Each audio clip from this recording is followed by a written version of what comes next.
Insperity presents the Small Business Advocate Show with Jim Blasingame, brought to you by FedEx, CareerBuilder.com, and Palo Alto Software. This is a copyrighted production of Small Business Network, Inc., all rights reserved.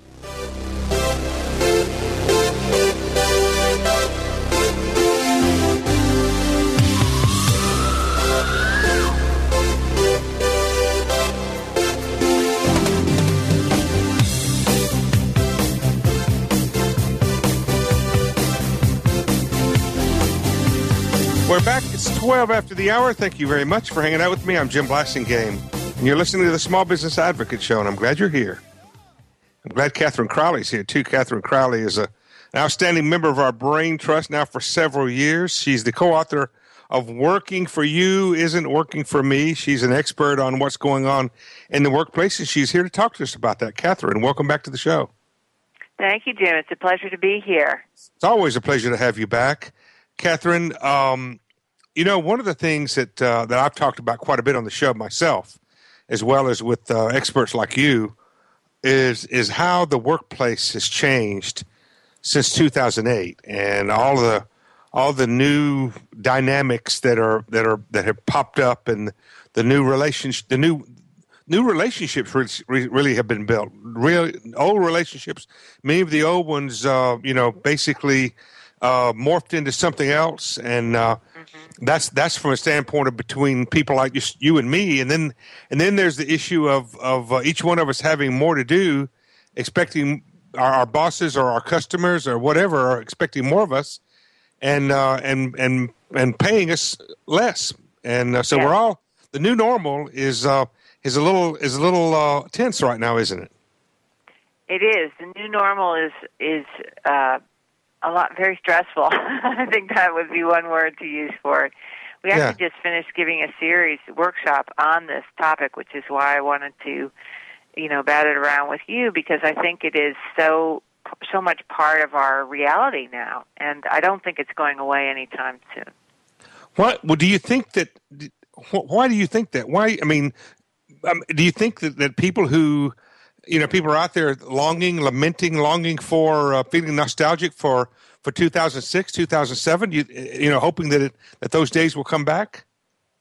Well, I think that people are, so let's just take it for instance. Many companies have survived, which is amazing, but the way that they have survived is to, cut the staff maybe to skeletal levels and to redouble their efforts to find business, make business happen, deliver on the product. And as you say, many of the people to whom we sell are now wanting to pay less or nothing for what normally you are able to get a decent price on.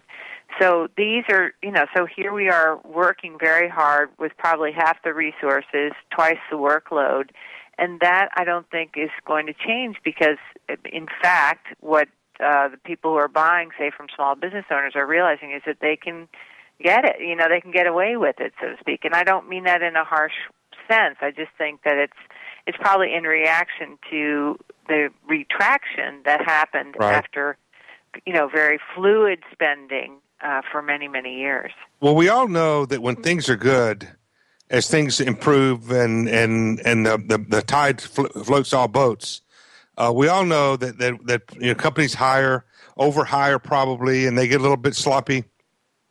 Well, we've just come through a crucible time when we've been, if you survived, you've learned how to be productive, you've learned how to be efficient. But you and I both know, Katherine, that as we continue to operate with that kind of an organization, as the economy gets better, something's going to happen. Some positive financial things are going to come in the form of profits. And to me, the question, and that's starting to happen right now. In fact, on Wall Street, it's already happened. And in the major corporations, it's already happened. The question is, what do the owners of those businesses, large and small, what do they do with that extra? Do they pay it to the shareholders? Do they go back and compensate the people who took on the extra load? What do they do? What do they do with that? That's going to be kind of there's a character test situation going on right now, isn't there, Katherine? There is, and actually, I'll tell you something really interesting. Just minutes before you and I got on the line together, there's a report that came over the radio, the news radio station here, that while employers think their employees are happy, 1/3 of the workforce is looking for new jobs right now. Right. So, I think that those at the helm who may be grateful for the hard work their staff have done to finally get, have some profits flowing, I actually think they need to wake up and channel some of that profit and some of the benefits back down to their employees. How do they have that conversation? That's a very good question. Well, it seems to me, Katherine, I think it starts with finding out how they're doing. Go ahead. Go ahead. Well, I was going to say, I think it starts with taking a real pulse with your staff, to find out how they're actually faring at this point in time. And from where we stand, Kathy Elster and I, we're normally talking to the employees, so our message to them has been to take care of themselves, to try to pace yourself, to try to take care of yourself physically, emotionally, spiritually, so that you don't get overwhelmed with the workload that you're facing. Mm-hmm. Well, it seems to me that I would encourage a small business owner to go to their employees, as I did when back in 2008. I went to my employees and I said, "Look, I don't know what's going to happen, but this isn't my first rodeo. I made through the last 7 recessions. I think I can make it through this one, and I hope you'll be with me." And we did. But I think now's the time to go back to employees and say, "Okay, you've been with me through this whole time. As the economy gets better, as the company improves, I'm going to use a recent term. I'm going to repatriate some of those benefits back to you guys." Yeah, I think that's one way to get some loyalty. What do you think?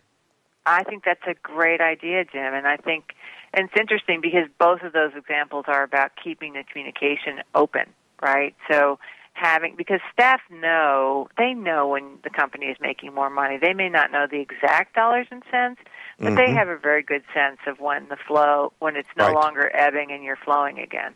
Right. Well, if you've been asking your people to do more for a lot less, or for no great increase, and all of a sudden you can afford a new Mercedes, when you couldn't 2 years ago, that kind of tips your hand a little bit, doesn't it, Katherine? Yes, it does, Jim. Hey, Katherine, give us your website, please.